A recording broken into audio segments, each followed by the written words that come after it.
প্ৰাদেশিকৃত বিদ্যালয়সমূহৰ আকাৰ আৰু বিদ্যালয়সমূহৰ ভৱন পৰিৱৰ্তন কৰাৰ বাবে আমি এখন সুদূৰ প্ৰসাৰী আঁচনি লৈছিলোঁ। বৰ্তমান সমগ্ৰ অসমতে ৫০০খন বিদ্যালয় ভৱন নতুনকৈ নিৰ্মাণ কৰাৰ এটা বিশাল আঁচনি চলি আছে।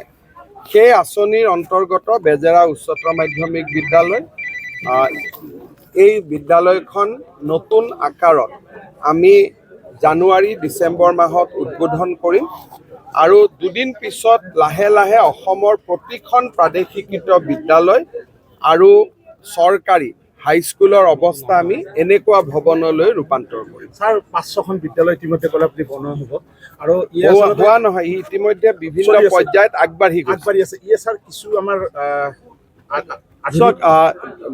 আমাৰ ডন বস্কো ছেইণ্ট মেৰিজতকৈ অসমীয়া স্কুলবিলাক দেখিব ভাল হ'ব।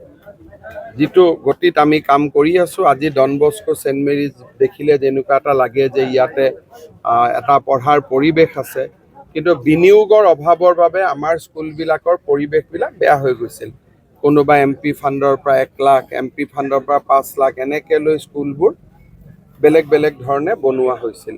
এতিয়া আমি প্ৰতিখন স্কুলতে ৮ৰ পৰা ১০ কোটি টকা দি ভৱনবিলাক নতুনকৈ বনাইছোঁ। হাইস্কুল পৰ্যায়ত এই কামটো আমি কৰি আছোঁ। ৪,০০০ স্কুল আছে, এই বছৰ ৫০০খন লৈছোঁ আৰু ৫০০খনৰ বাবে আমি টকা পইচা যোগাৰ কৰাৰ কাৰণে চেষ্টা কৰি আছোঁ, যাতে টোটেল ১,০০০খন আমি নিব পাৰোঁ। প্ৰাইভেট স্কুল ভৱন বনালোঁ, শিক্ষক নিযুক্তি দিলোঁ। বাকী ফেৰ মাৰা কামটো শিক্ষক আৰু ছাত্ৰ অভিভাৱকৰ।